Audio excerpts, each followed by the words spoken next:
welcome you again to this wonderful program on Equip for Service and Ministry. Talk about leadership.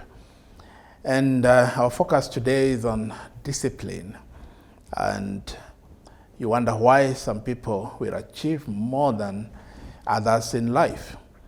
And one of the key factors that I have discovered is discipline. Actually, the disciples of Jesus were called disciples because of their discipline to follow him, because that's where we get the word or the name disciple. So the question is your life discipline? Do you follow a certain pattern of doing things? Okay? Are you just, when you wake up, when you begin a new week, a new day, do you just follow, the course? Do you just go where life leads? I'm reminded, like when we had the flooding in Kenya recently, there are people who died, unfortunately, but they were killed by the floods that probably they were too much, and of course we had rains that were more than anticipated. But it's because the waters were not following a certain direction. They were not following the path they raised for the river. Because when the water follows, the path that is there for the river, we call this River Sagana or River this or the other, then we don't have a problem with that. But when the river breaks banks and then it comes sweeping the homes, then that is when there is a problem. We would say, the water is lost the discipline there is, because the rivers follows a certain course of way, and the river can be there from generations to generation and actually becomes a blessing. Meaning, when your life is disciplined, you become a blessing. You touch more lives. You can change more lives. Because when, I remember when we were growing up, we had just a small river not too far from us. We would go down there, people would plant vegetables, bananas, fetch water, take their goats and cows to the river. So this river was there. It is not seasonal, it is always there. Sometimes the water would be just very little, just a stream. I may not even call it a river, just a stream. But that's where there is water. So people would follow that stream and plant and use that water, utilize it for food, for their cattle, for their goats and all that. The same way in life, we need to follow a certain way of discipline. And in the book of Hebrews 12 and verse 11, it talks about when we follow a certain path of discipline, it's not always easy. That is Hebrews 12 and verse 11. And it says, "For the moment, all discipline seems painful rather than pleasant, but later it yields the peaceful fruit of righteousness to those who have been trained by it." Okay? A number of things we can capture from Hebrews 12 and verse 11, that for the moment, all discipline seems painful rather than pleasant. So when you're following discipline and cultivate, because again, discipline is something you cultivate. I remember when I joined the Keganjo police training, or college, and the training was very tough. It was difficult, if I may say. And the days were very long. And you wake up every day at 3 o'clock or 4 o'clock. It's raining, it's wet. We are running sometimes 5 kilometers, 10 kilometers. And then you have to be back by 6 o'clock, it's still dark. And when you begin that day, you are pushed until 10 o'clock in the night. And then around 10 or 10:30, they will switch off the lights, sleep, wake up again. And that became the routine. And you wonder, is this a punishment? Is this a prison? Why do we have to go through this? And it was tough. It was difficult. But again, and some people actually didn't make it. There are many people who ran away, who decided this is not for me. I endured till the end because, again, discipline calls for endurance. And one of the reasons I endured is because somehow I also knew I didn't have many options. There are people maybe who thought, well, if I don't follow this, I can do something else. I have another option. I have a plan A, I have a plan B, I have plan C, and all that. But there are some people in life who do not have a plan B. And most of the people who succeed is the people who come to do something with a total dedication. Many people fail because they come, but they have a plan B, thinking, if plan A doesn't work, then I can go to plan B. B doesn't work, I can go to C. And for me, that's not a good way to look at life. It's not a good philosophy where you're always thinking, if this doesn't work, I can go to this. If that doesn't work, I can always go. So you give your life too many options. I like the teachings of Apostle Paul, because Paul, in his writings, he seemed like he didn't have a plan B. I remember one time he would say, woe unto me if I don't preach the gospel. Meaning he's saying, I am called to preach the gospel, and I will do whatever it takes to preach the gospel. I'm not going to give up. And when you read the life of Paul, it was tough. One time he's in prison. Other times they are going hungry without food. Other times, like in Acts 27, is a shipwreck.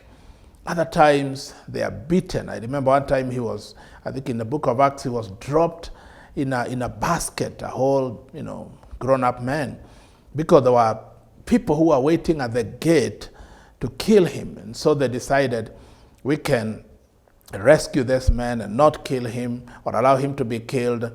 And so they dropped him at the back wall using a basket. It was not easy. So he was determined, I am here to stay. And I believe that is a good philosophy of life, where you decide, I am here to stay. I am here. I'm not going to give up. I'm not going to turn back. I'm not going to resign. I'm not going to think of a plan C and D and all that. I am here to succeed in this. My mind is there. My spirit is there. My effort, my strength, and everything.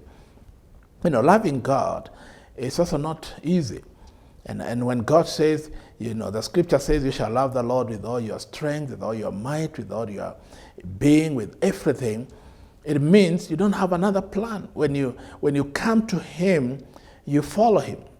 Again, the scripture says, anyone who puts their hands on the plow and looks back, they are not worthy of the kingdom. Meaning, if you get in, it's like you get into a room and they remove the door and seal it. There's no way out. Okay? You are like in captivity. You're bound to stay in there.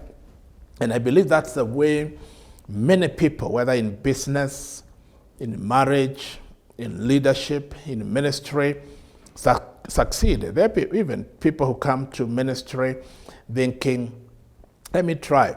If it doesn't work for a year or two, I can go to something else. There are people who come to marriage with that kind of the same attitude. Let me try and give it a year or two. If it doesn't work, we move on.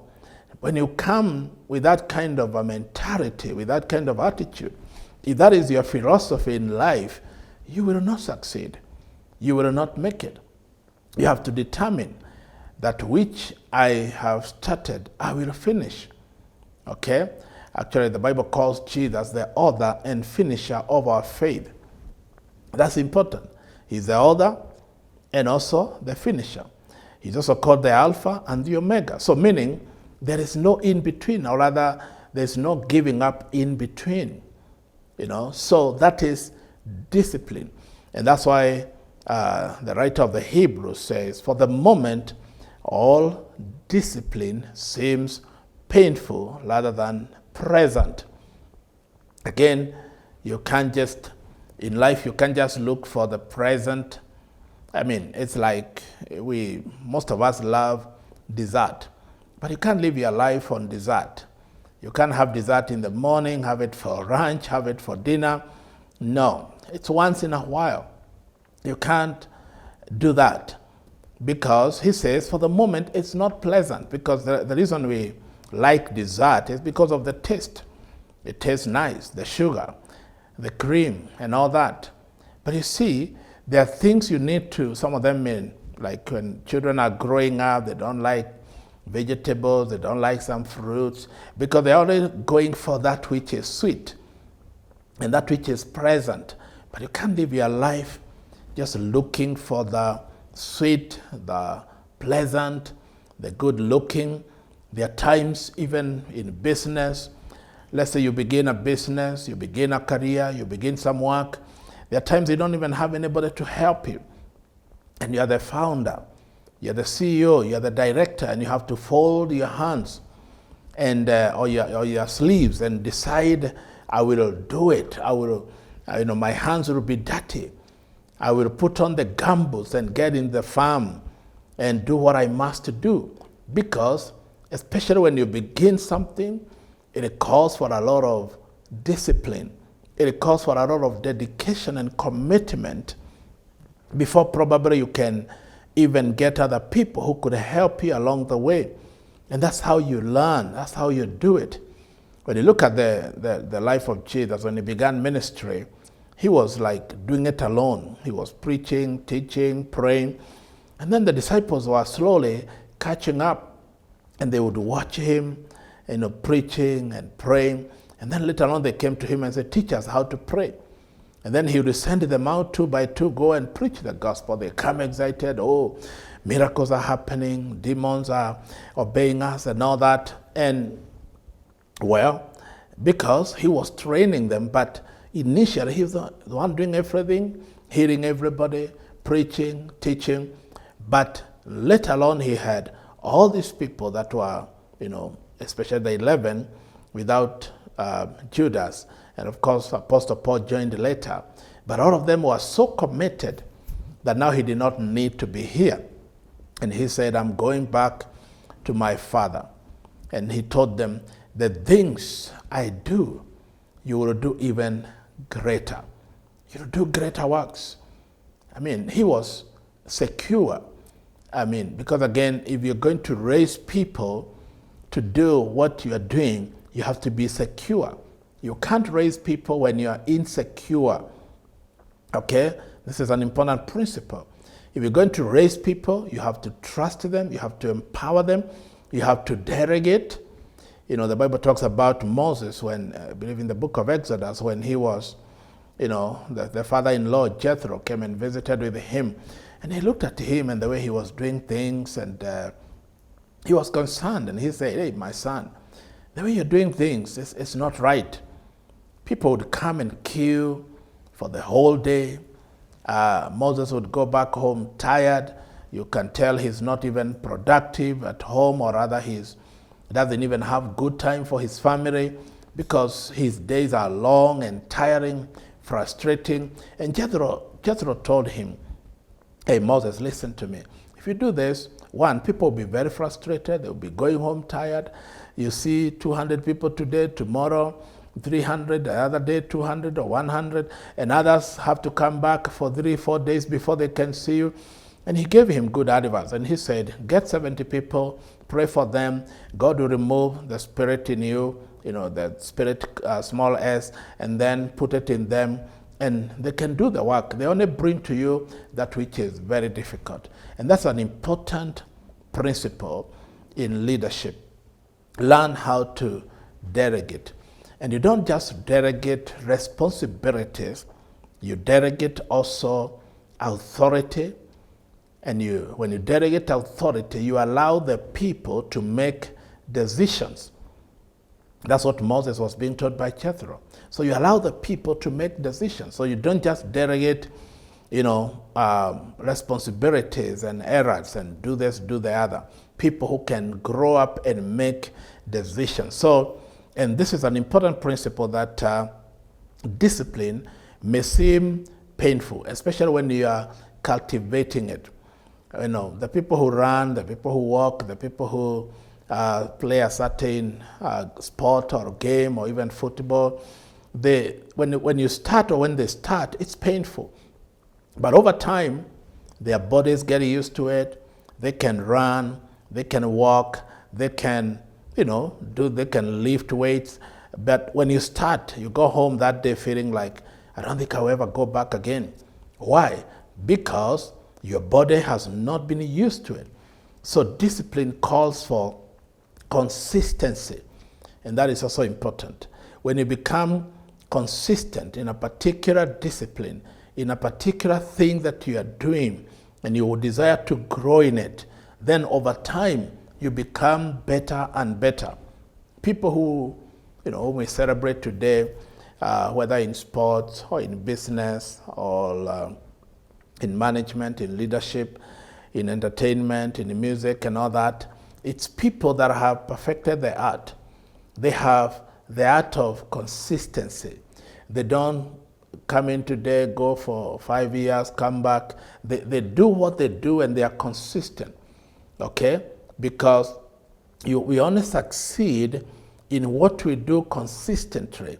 And maybe other people do it haphazardly.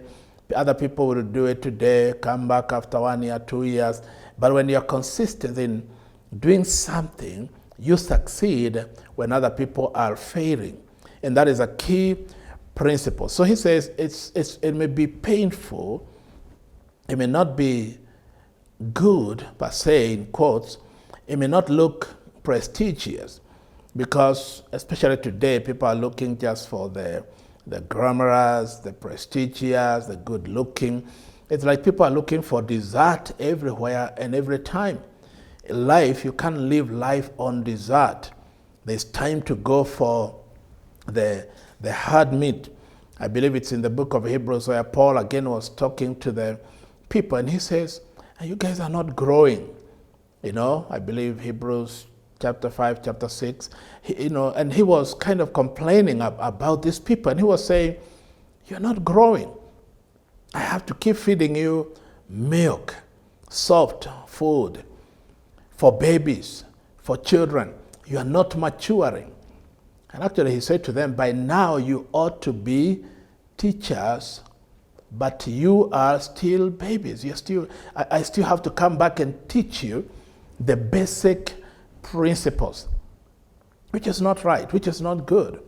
By now he says, you're supposed to be teachers. You're supposed to be training others. Okay? When you're trained so that you can train others. When you're mentored so that you can mentor others. When you're equipped so that you can equip others. The reason I'm teaching you these things is so that you can go and teach others. So Paul was complaining and saying, I have taught you. I have spent time with you like my children. But he still, after 2 years, it for all of us. If you have a child, okay, 1 year they're on formula, they're on milk, they're breastfeeding, 2 years. But if your child 5, 7, 10 years, they're still looking for milk and crying for milk, 10 years, 15 years, then something is terribly wrong. So I want to call upon us to grow up, to mature up, to become what God wants us to become, to exercise, to do tougher things. Now, this is how it works. Like those of you who go to the gym, you may go and there are those weights of 5 kg, and you start with the 5 kg, and they're so heavy. You feel like, oh my, how can I do this? But the more you do it for a week, 2 weeks, then you graduate maybe to 7.5, and then 10 kg. By the time you are reaching even 12, 15, you don't even realize, because you have been exercising over time. And the more you exercise, the more your muscles become comfortable. Now, here it calls for you to stretch. That's what I mean. You have to stretch. So you have to allow your muscles to be, not to be so comfortable, not to do anything. Because again, if you tell your body you'll always be sleeping, that's what your body will do. If you tell your body I can't raise 5 kg weights, that's what your body will do. But if you push it, that's what he's talking about. The discipline may not be pleasant for the moment. That's why, and note that word, for the moment. It's for the moment. So it may not be pleasant for the moment, but over time, those people have been lifting weights, for instance, for a long time, and they started with the 5 kg or even 3 kgs. You know, over time, if you give them 5 kgs, it's like an insult. Because they have been doing it, now they can lift 15, 20 kgs. Okay? That's how life is. There are things we could not handle, even whether it's in leadership, whether even for me, like in the ministry or in leadership, I have been building my capacity. And you know, there are things that really bothered me, let's say 20 years ago, 15 years ago. But today they happen. Yes, they will bother me, I'll be concerned, but they are not as big as they seemed then. Okay? The things that look like a big mountain 15 years ago, today, for me, it's not a big mountain. Okay? There are people, maybe because of the level where they are, somebody just says something about you and you get so mad. You can't sleep the whole night. Just because somebody gave an opinion, maybe which was not right, or they said something, or gossip or something. But there's a level where you get, and you're focused with your life, you have reason, you have matured, such that you don't even care who said what and all those kind of things, because your focus is different. You can't spend a sleepless night, the whole night, because somebody said something about you. That's what he's talking about. So you also discipline your mind, your emotional person. You discipline yourself in a way that there are things that used to bother me, just like some of you who are married. I mean, in the first 1 year, 2 years, there are things that look like huge mountains. But if you've been married for 5 years, now 7, 10, the things that really bothered you at the beginning, you know, 1 year, 2 years, I mean, there was a lot of drama. You feel like I'm quitting. You pack your clothes, I'm going, and I'm tired. This is not what I was expecting. It's difficult. I don't think marriage is for me. I mean, all those things. But it's a season, not knowing it's a season you're going through. And that is a season of testing where your relationship is being tested. It's where your leadership is being tested. It's where your business is being tested. Even in business, they say the first 2 years, most of the time, are very difficult. But if you endure the 2 years, then from the third year, 4, 5 years, things begin to take shape and things begin to change. So I think that endurance is key.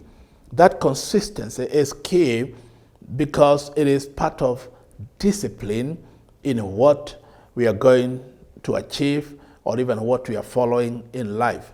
Just like if you plant a tree, if I can use that analogy, when you plant a tree, if there's, let's say, a big storm or winds that are very strong, that tree will fall because it was just planted a few weeks or a few months ago. But when the tree is grown and it's been there for years, it doesn't matter the storm and the rain and everything, that tree will still stand. And that's what I'm calling upon us, to follow that path of discipline, where we are consistent, where we endure, where we build our muscles, our emotional muscles, our mental muscles, our family muscles, our leadership muscles. We discipline that our lives, our bodies, to follow that direction. And eventually, we will become even better. Because when you give up, then you lose the opportunity to become a better person tomorrow. And there are many people who have resigned, who have given up, people that started very well, but they got somewhere they thought, I can't do it, I can't go beyond here, I give up, I quit. And then maybe some of them even turn now to other things. They turn to drugs, they turn to alcohol, they turn to sexual immorality, just because they could not follow a certain path of discipline. So they think, let me resign, and when they resign, they fall flat and their life doesn't mean anything. So they give up. They can do anything, they can go anywhere, they can drink anything, they can do anything, they can say anything, they can watch anything. I mean, because they have no discipline in their lives. So, and that actually becomes like a suicidal journey where you are destroying your destiny. Because again, if you have a destiny to pursue, you have to have discipline. You have to follow a certain path of discipline. You have to decide. I repeat again what he says. For the moment, the discipline is painful. I want to endure that pain. I mean, none of us want pain. I mean, pain is pain. We don't want the pain. I mean, we want to be comfortable. That's when you have a headache, you take some, Panadol or whatever. When you have a pain, you take some painkillers, or you go to the doctor. You have your tooth is aching, you go checked and all that, because we don't like pain. But you know what? There is this pain in following the path of discipline is good. Follow that pain. Don't jump out. If you're making a certain meal, maybe you're frying some chicken. If that chicken would speak, he would say, this is so hard. This is so painful. Why do I have to go through the fire? But it has to go through the fire so that people can enjoy their dinner, enjoy their meal on the table. But if you take it out because you think, we are burning it too much, we are roasting it too much, then what will happen is that nobody will enjoy it, and nobody will enjoy your life. Nobody will receive anything from you because you jumped out too early. You didn't allow yourself to go through the process. So next time we'll talk more about the process, because again, discipline calls for process. There's a process to follow, and there's a due process to follow that will help us to become what God wants us to be. God bless you. Have a wonderful time. Follow discipline. Don't give up, because quitters never win and winners never quit. Thank you, and God bless you.